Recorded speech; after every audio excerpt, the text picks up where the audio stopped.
High performance isn't about doing more. It's about doing the right things consistently. Anyone can train at a high performance. It sounds more like an athletic thing, but essentially all it is if you're pushing yourself to the next level, then anyone can train like a high performer. This week on the Midweek Motivation Podcast, I sit down with Matteo, a performance and mindset coach. I find it so fulfilling just working with young athletes and helping them grow and watching them grow. I think that's the best part for me about doing what I do. We break down the habits that actually support high performance, the mindset shifts most people miss or overthink, and the non-negotiables Matteo uses for his athletes and his own training. Listening to podcasts and reading have a massive impact on high performance too. If you're always an active learner and you're always listening to others, and especially being coachable through listening to things like podcasts. From daily routines to training principles, this episode is about building consistency in the small, high-quality habits. Join Matteo and I on the Midweek Motivation Podcast, where we uncover powerful stories, practical tools, and fresh perspectives to help you grow, lead, and become the best version of yourself. I'm your host, Neale. Let's dive in. So Matteo, what do you like to do when you have 17 minutes spare? That is a great question. What do I do with 17 minutes spare? Like some people, they like to watch a sitcom, maybe have dinner, but I think you like to have something different planned when you have 17 minutes. I mean, yeah, some would say you can either run a 5K or have a power nap, but yeah, I swing more towards having a nice 5K. Yeah, no, fair enough. So what's your official time then? Official time was 17:51. Yeah, that's crazy. So just under 18. Yeah. How long have you planned for achieving a 5K? Or just one day you just went for it? Honestly, I feel like I've always done fast running and I've always done like a bit of track and stuff. But this specific 5K, just a couple of my mates were doing it and they just said, oh, just jump in and do it with us. So I was like, yeah, might as well then. One of them said he was going for a sub 18, so I was like, okay, I'll just try and hang on to him. Wow. Yeah, that just happened, I guess. That's unreal. It was horrible, though. Like, by the end of it, I was literally gagging as I was crossing the finish line. Yeah, it was zone 5, like, probably the whole time. Oh, yeah. No, I had a look at my watch, and it was, like, zone 5 for literally half of it. Jeez. Yeah. Yeah, that's how I felt after HYROX in Dublin. But, oh, man. Yeah, probably not you. No, honestly, after the burpees on this one that I just done, I didn't realise how tough relay actually is. I think because you're going all out the whole time for each of your stations, like I finished the burpees and I couldn't even see. I was just so dazed, had to sit down. Wow. Yeah, that was not fun. In that video, you were just... You went for it. Yeah, I feel like I've just always been good at burpees. So I took that station, and then I started off way too fast on my run, and I completely cooked myself for that station. So the second run before the wall balls, I just had to take it so easy. But yeah, I was just debating just quitting. So the run that you do by yourself in the relay, do you only do that alone, or do you have to do it with the entire team? So you do it alone. So you usually go run and then station, and then you do a little run back to the relay zone, and then you tag your partner and the next person goes. Oh, okay, so you only do you do 2 runs. Yeah. Where you really go for it. Okay. Yeah. And what was your other station? Wall balls. Well, okay. So I know I got given the 2 worst ones. So I had to just pull through on those. Yep. Yeah, burpees is such a weird one. You have to like be good at it in a way, and I say that like with anything, but I got trained into burpees. So one of my old colleagues, a gym back in Australia, he loved burpees, and so was one of the very few people who I know who loved burpees, and he came up with this 45-minute burpee workout where it's just an EBOM. You pick how many you want to do and you sustain it. I chose 10 a minute. It was unreal pain, but that has made every burpee since easier. In saying that, HYROX, I did like probably the slowest burpees I've done in a while going solo, but then when I did hybrid games, I went for it. Yeah. Such a interesting exercise to burn calories, but yeah, definitely. I mean, I don't know how I would do that for 45 minutes. Yeah, it's rough. I would try and leave, I think I had like 25 seconds I'd probably leave as rest. So that was like just enough to kind of get back into it. Yeah. And by the end, my left elbow was 30-minute mark killing me. But yes, Matteo, welcome to the Midweek Motivation Podcast. Thank you. Thank you. For those who don't know you, how would you describe yourself? What's your favorite cheese? Favorite cheese? My favorite cheese? Probably, you know what? I love cheddar, which is a bit criminal, being Italian. So That's why I asked. yeah, definitely cheddar. Yeah. But how would I describe myself? I definitely say ambitious. I always like to surround myself actually with other people that are ambitious. I feel like that's what gets the best out of me. And I don't know what to say, to be honest. Yeah. Well, in terms of coaching, like, what do you specialize in? I'd say I specialize in performance and mindset. That's what I've tried to expand more into, especially this year. And it really just came about from, obviously, there's a lot of PTs. And I wanted to find something which separates me from everyone else. Yeah, 100%. That's also how I came up with the idea for my football PT, which I then kind of transitioned into calling it performance and mindset. Is that way you don't niche down completely to just footballers? Yeah. So essentially it's PT with all athletes. I find it so fulfilling just working with specifically young athletes and helping them grow and then watching them grow. I think that's probably the best part for me about doing what I do. And yeah, so nice. So you started with football in terms of like your background as well? Yeah, so I've always grown up playing football. Played football at a high level all the way up until last year, actually. And then it got to a point where I just didn't find it that rewarding, to be honest. I didn't find playing that rewarding. I wanted to stay in the industry because I love football, but I wanted to find a way that I could help others through doing something I love, basically. Yeah. And then that's where I came up with the idea, and I kind of transitioned from playing more into the coaching side. And I had some great guys kind of help me with starting all of that. And then, been trying to grow that ever since. Yeah, nice. So for me, like, basketball was my main sport, and I played that for 13 years. And I always wanted to be an athlete, but never really knew what that kind of looked like. And then I kind of thought basketball would be. But then, I got to a point where I just kind of was losing the passion. Like, the more I pushed into it, I was almost like trying to fight it in a way. That's the thing. Yeah. I felt like I was fighting that passion for a while. And it got to a point where I didn't enjoy what I was doing. And then that's why I wanted to find that transition over. And do you think you found that new purpose or calling for you? Definitely, yeah. Definitely. I feel like the wake up call was, as cliche as it sounds, I feel like everyone gets that injury and then that kind of shifts them to trying something new. And I felt like my injury end of last year, I kind of had that transition period where I was kind of thinking about what I could do during that time. Obviously, it's when you do something for so long and then you can't do it, it's such like a difficult time. And I wanted to stay active and just keep moving. And then that's when I came up with the idea to grow my PT more, firstly, and then expand more into the athlete side and work on all of that. Yeah. I think you told me when we met, but remind me, what was your injury that you had? So it was a hernia. It was a weird injury, especially being young. But it just came from overdoing it. And really? Yeah, it happened in the weirdest way. But it was definitely a wake-up call. First, to slow down and not do so much. And also to just, focus more on recovery and specifically like functional exercise. That was what I've started to do a lot more, actually. Do you find that your discipline for slowing down is still present today with what you do now? I've definitely found that balance. I'm still training a lot, but I've managed to find a balance, and I've actually found a day which I use as just complete rest. I still do some active recovery, I guess you can call walking active recovery, but I'll still do something light. But now I actually try and focus more on mobility and yoga and that kind of thing. So I've learned the importance of it. Yeah, very nice. And what do you think is underrated when it comes to recovery?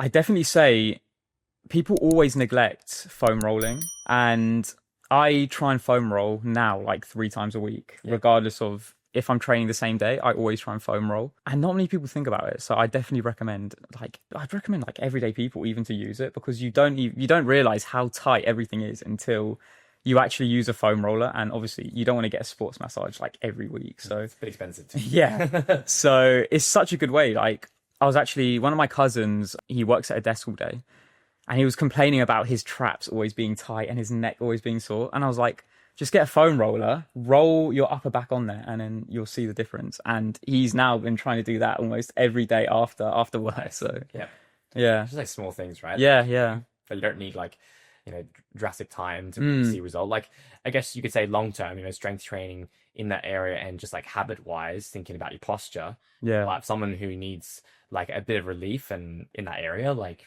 trigger balls or foam roll. Yeah. Massaging would be a great option that people can do.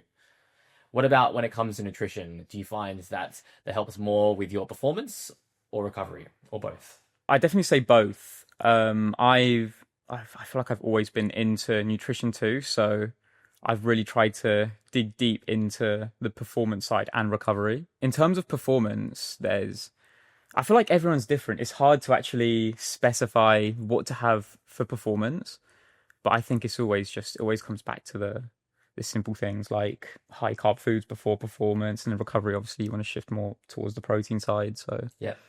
And what would be like your go-to pre-workouts for anything?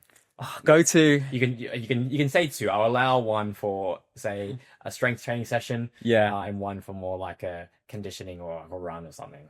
For strength, I actually have something a bit heavier for strength. I don't know why. I just feel like it's more of like a psychological thing. But if I have something a bit heavier, it helps me push heavier. I don't know why. You got more weight, right? So yeah, honestly. Yeah. I feel like it's such a weird thing. Yeah. So if I've got a strength day, I'll usually fuel on something like sourdough with 2 slices sourdough, one with almond butter, banana, another one with like avocado and eggs, which is still quite calorie dense and still there's like a bit of protein in there. Yeah. But I find if it's just a strength day, you're not really like jumping too much and moving too much. So yeah, I feel like my body is fine with having a lot of calories. In terms of running, majority of my runs, I actually do fasted just because I find I just can't run on a full stomach or even after eating.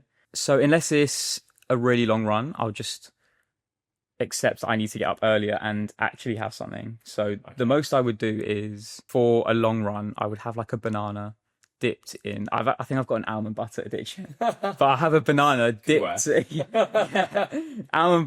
Banana dipped in almond butter, and then I just eat that. And then I'll have a packet of electrolytes in like orange juice or something. So super light. I'd say carb heavy, but most of that is coming from like natural sugars and stuff. So that's kind of my go-to. What would be a long run for you?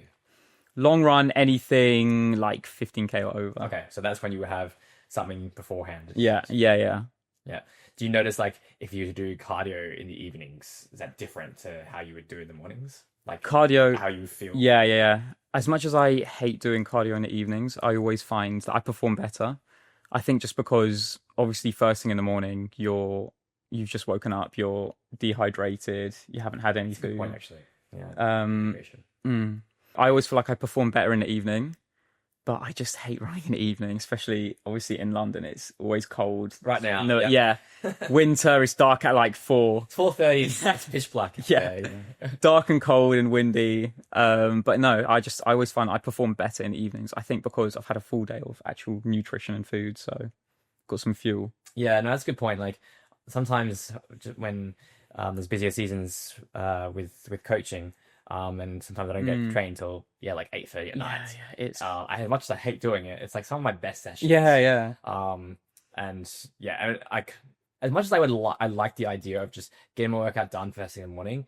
I can like cardio is fine, but doing a strength session, like especially limit lifting, it's not a great day. Yeah.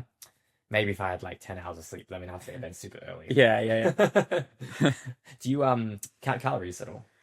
So with calories, I feel like there's such like a misconception with it. For me, I don't know if this is controversial, but I don't feel like calories are that important unless you're trying to lose weight. But for me, okay, long story short, I used to track and I just found that it made me so conscious about how much I was eating. Yep. And I would literally measure everything by like the gram or by the spoon, especially things like olive oil, where it's like 1 tablespoon is like so many calories. And I just hated the fact that I was so conscious, especially for someone that loves food. So I basically put all of that to a stop. And the only thing that I track now is protein. but I feel like I've got to a point where I know what my protein intake looks like. So I always recommend, if it's a client I'm working with, I tell them to track for at least 2 weeks, just so they get an idea of what their food looks like, and just so they don't become super conscious. And I feel like those things can lead to eating disorders and that kind of thing. So 100%. Yeah, no, I agree. Like it's like educating especially for a beginner, right, who wants to improve, say, their body composition, or try to lose fats, but like understanding what makes up a calorie, what certain foods where you tend to have high in calories. But then again, like I've only used calorie counting for myself and probably for clients only like a handful of times because I don't think it's that important. Yeah, I feel like it's more the macronutrients that are the most important thing. As long as you're hitting your protein and you're not consuming, I think if you're losing weight, if you're wanting to lose weight, obviously you don't want to consume too many carbs. And I feel like fats have this, again, massive misconception that they're all bad for you, but people don't realize that there's different category of fats. So you've obviously got all the healthy ones, which you obviously need for your brain health. Even for like things like salmon, people will see that it's high calories, so they'll avoid it, but they don't realize that also comes with protein and healthy fats, which your body does need. So how would you so let's say you had someone that you just told information about your I guess your review on calories. How would you help them approach a different mindset to, say, food and just maybe improving their body composition, feeling better? Again, I would tell them to track, but not be so harsh on tracking. Just see how it goes, see how you feel, because I think the most important thing is if you feel good having this or this amount of food, then fine. If you go over by like 200 calories, but you're feeling good, you're feeling energized, and you're seeing results, then stick with it. So for me, I'm big on, if you feel good and you're sticking to your training plan, you're sticking to, or as much as you can with food, then that's fine. But no, I try not to make them super conscious on it. I try and educate them as much as I can, but I don't want clients to get too conscious about their food. And, 100%. Hey, just a quick announcement before we return to the podcast. If you're someone who's been feeling a bit stuck lately, maybe you're switching careers, rebuilding your routine, or just trying to get your life together, I get it. That's exactly why I write the Midweek Motivation newsletter, where every week I share real, honest thoughts on training, mindset, and the messy process of figuring life out. Especially for guys like us, we're in our 20s and 30s, just trying to get ahead in our careers, fitness, and performance. It's short and it's personal, and it might just give you the push you need during the middle of the week when it's least motivating. You can subscribe using the link in the show notes below, or go to substack.com and search up Midweek Motivation. All right, let's get back to the podcast. And what's your definition of high performance? being able to perform at the best you can, but also enjoying it. I think a lot of athletes or a lot of people that are trying to push themselves are doing as much as they can and as much training as they can, but they're not enjoying it. And it doesn't, it almost becomes like a routine where you're just doing something for the sake of it. And I think in order to perform at the highest level, you need to be challenging yourself, but also you need to enjoy it along the way, I think.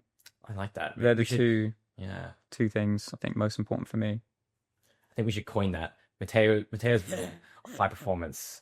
You got to add that element of making sure you're enjoying it. Yeah, it's something I've learned recently too, especially with how all I used to do was just resistance heavy lifting. And I was seeing results, but I wasn't enjoying it, going through the motions. And it was like, I would wake up thinking like, okay, I've got push day today, go into the gym, do the same thing that I would do every like other day and then leave. And it just became like such a boring routine, and I wanted some variation. I wanted to change it. So that's why I shifted more towards trying different styles of training. And yeah. Would you say high performance is only for athletes?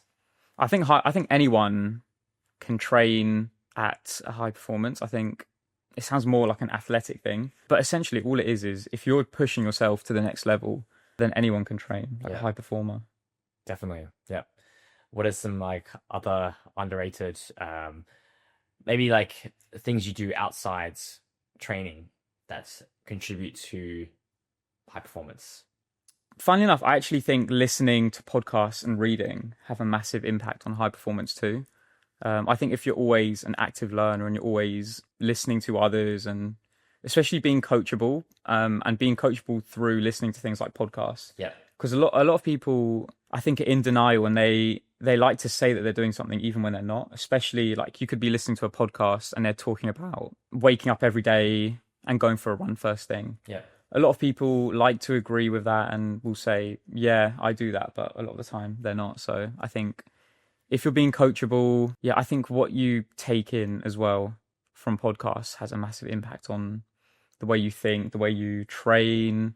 So yeah, all those things, especially I think the mental side of things, that's something that I'm really big on as well. So yeah. Yeah, it's like surrounding yourself or immersing yourself rather into like, I guess, the things that you want to be or aspire to. So it's like, that common phrase where you are what the 5 people are around. Yeah. But then if you're exposing yourself to books, learning opportunities, and through podcasts and obviously conversations with people, then I guess some of those beliefs that you have will start to shift in your mind. Yeah. And then you try to adopt, some of those habits or rituals. Yeah. Very nice. So you're more of an audio learner, are you? Yeah. I definitely find that listening to podcasts, even like ebooks, I think it's convenient too, especially you're on a tube or something, and I don't always want to get a book out, so I'll just put it in my headphones, listen to something. But I find that's just, for me, the best way to learn and grow. Yeah.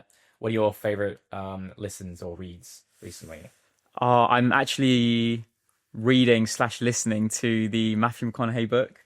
Greenlight? And yeah, I love it. So far, I'm quite a slow reader, but I found with this book specifically, I've just flown through it. And I love the fact that it kind of shifts between almost like a biography and he kind of gives life lessons in there too. And I love that balance. So I think that's why I'm so invested in it.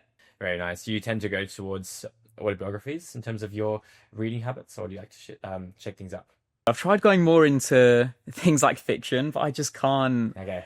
I really struggle to focus, and yeah, I just can't do it. I think I quite like listening to people's lives and kind of reading into how they've got to where they are and that kind of thing. So yeah, no, me too. Sometimes I'm always surprised when someone tells me, like, I wouldn't expect it. They'll be like, oh yeah, I love politics or I love history or something like that. I'd be like, oh, fascinating, but not yet for you. Yeah, no, not yet. Hopefully, I would really like to get into another genre, I think. But yeah, I feel like I just haven't found it yet. Yeah, no, me neither.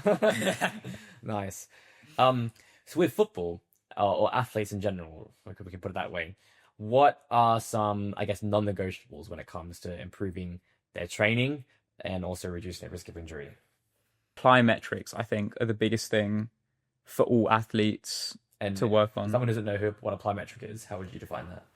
So I think there's a really good term that I learned the other day, and it's specifically, it's the amount of time between contacts to the floor and like airtime or something. So essentially plyometrics is explosive movements. So things like box jumps or little side shuffles, anything where you're shifting your weight, I think either side, or landing comfortably and then exploding up. That is pretty much what plyometrics is. So yeah, sharp movements, things which work, I guess, all those little fibers in your muscles and working all your joints. So I think that is a massive thing for all athletes, especially when they're doing so much training and you need, I guess, as much muscle as you can get in all of your joints and all your body parts. So definitely plyometrics also linking into reducing that injury. So nice. Yeah. And how would you prescribe plyometrics into your training plan? I actually like to incorporate plyometrics with everyone. So even if it's just like an everyday mover who is above 60, for example, a lot of people don't realize, but even people above 60 need explosive movements, because as you get older, obviously you're more at risk of things like heart attack and strokes and that kind of thing. Yeah. And if you can get your heart rate above a certain amount, I think if you can get your heart rate into zone 4, even for something like 10 seconds, it just like dramatically decreases the chances of developing these disorders. So even with like an everyday mover, I'll do at the end of our workouts, like just a short AMRAP, maybe like a 5-minute AMRAP where you're doing box jumps for 45 seconds. Sorry, not 45 seconds. You're doing box jumps for maybe 10 reps. Yeah. And then I'll give them a little rest, and then they can go into something else. Just so it's like a last little push for them. And yeah, I guess you know that it's going to help them in the future. And yeah, I quite like doing that kind of thing. And then linking it to athletes.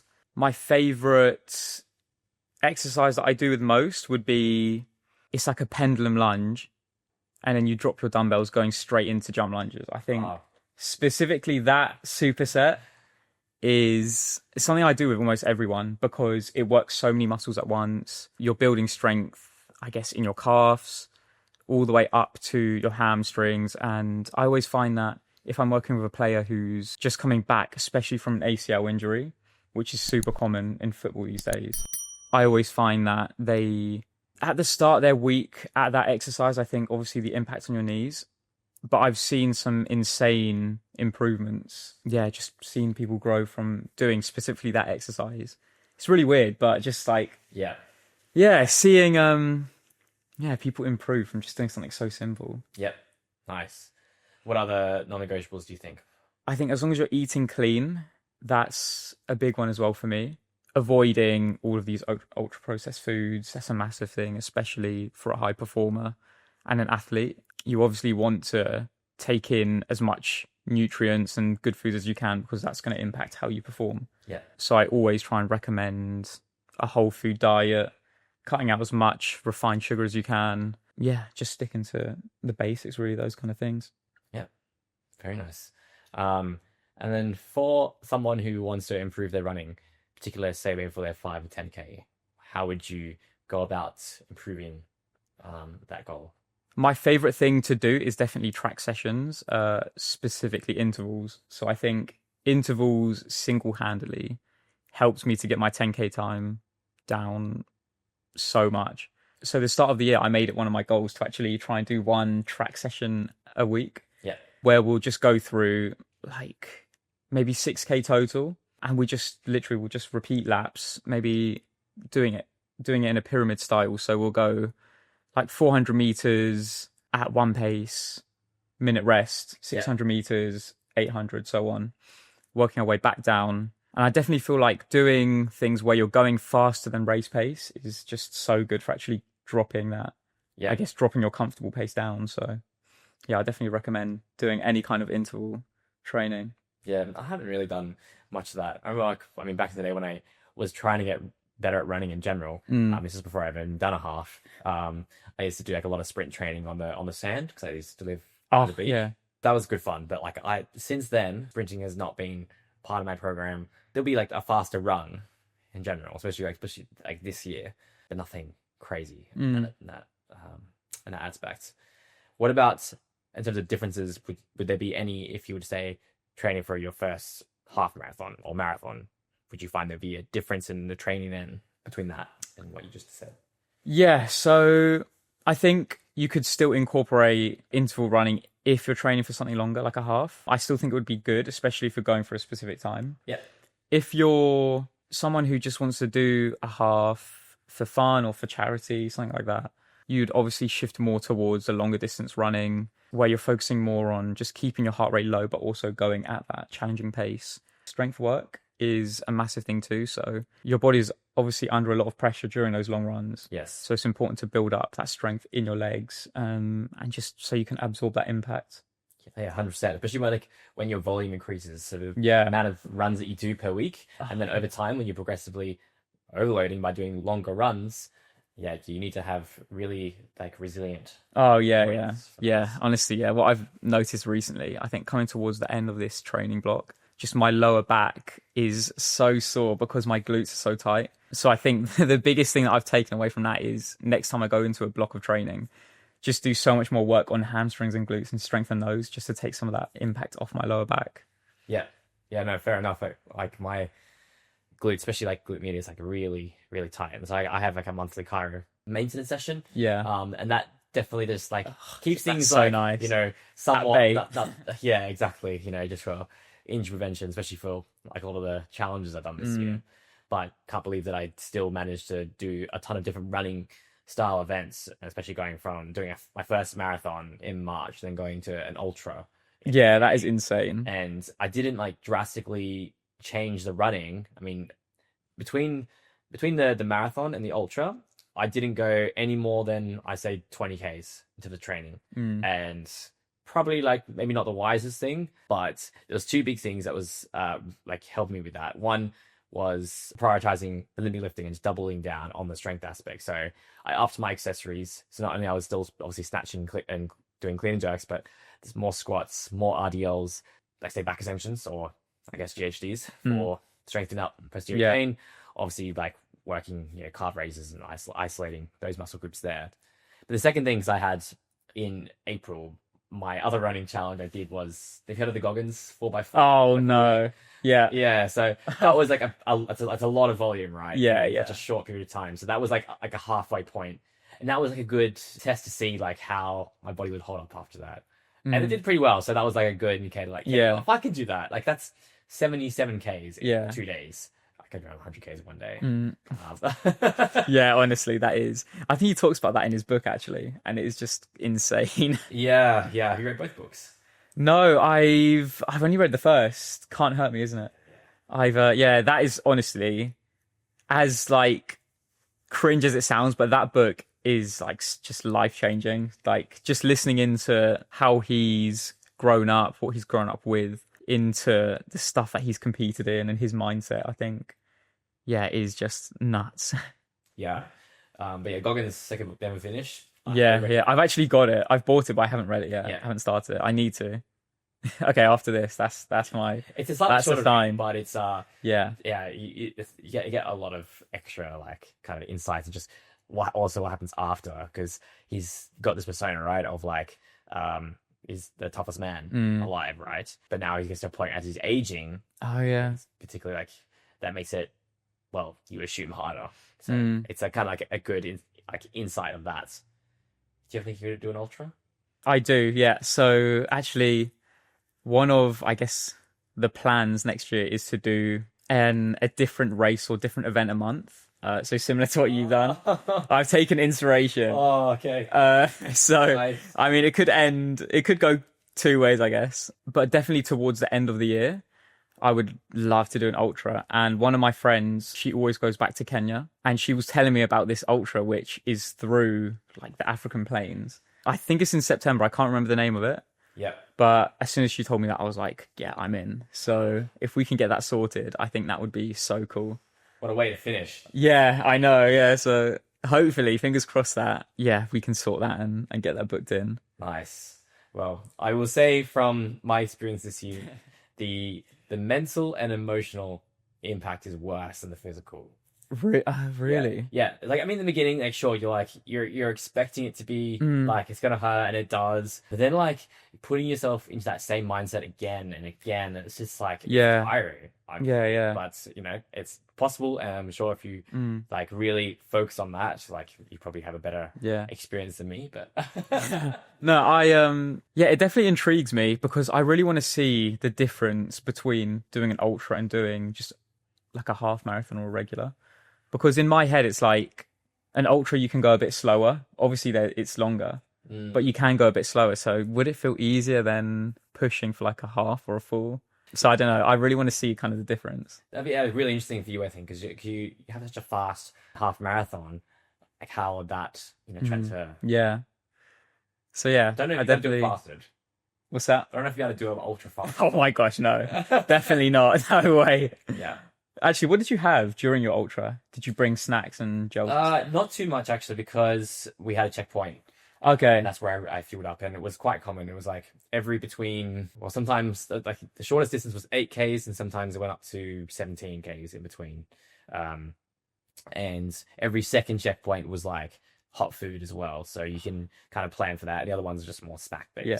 Yeah. And that's like coming to my weakness is that my legs are built for strength, not for endurance. So I had to utilize those rest periods. Yeah. Especially because I'm not really going for time. I'm just like getting it done. Surviving. Yeah. So, on terms of on me, it was just gels. Yeah. Which you just get power fatigue after yeah. having so many. Yeah, I can imagine. Oh, but yeah, and then probably a lot of the snacks at the checkpoints. I have to hate to admit, probably a lot of processed food, but yeah. I mean, I think if you're doing the ultra, like the amount of calories you're burning, I think you'd just be happy getting anything. Yeah, literally. But you've got another race coming up this weekend. Yeah, this weekend. Yeah, Okay. last one of the year. Just Same with me, mate. oh yeah, you've got yours too. Last challenge. Yeah. Oh man, honestly, I just can't wait to get it done. Yeah. At this point, my body is just beaten up. I just want to get it done, and then that's me done for Christmas and It's a Malaga, right? Yeah, And is it a half or a full? it's a full Marathon. Okay. Yeah. What's your intention going into this race? I'm actually feeling really confident about it, and I am going for a sub-3, which is That's good. it's obviously it's hard to do, but I feel like I've been training super hard, and I've been specifically this training prep. I've been like super dialed in, so yeah, I'm feeling really good going into it. Even when I say like I just want to get it done, I'm actually really excited for it. So sub-3. yeah, it'll be hopefully fingers crossed. It'll be a nice way to end the year. Yeah.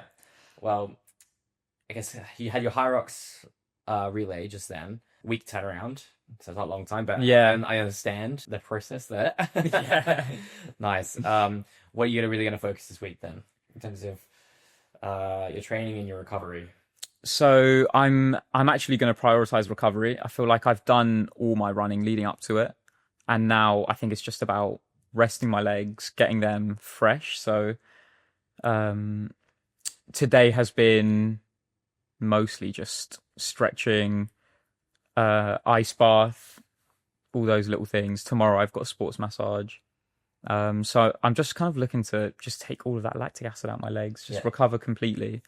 And then I think Thursday will be just a super slow zone 2 10K, just to at least get my legs moving. I always prefer, especially a few days before, just to at least move and see how my body's feeling, almost like a check-in. Yeah. And then I think I don't know if many people do this, but the day before I always like to move. So the day before the run, I'll do like 3 to 5K.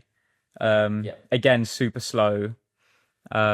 Just to see how I'm feeling, test out, especially if you've got like new shoes, see how they feel.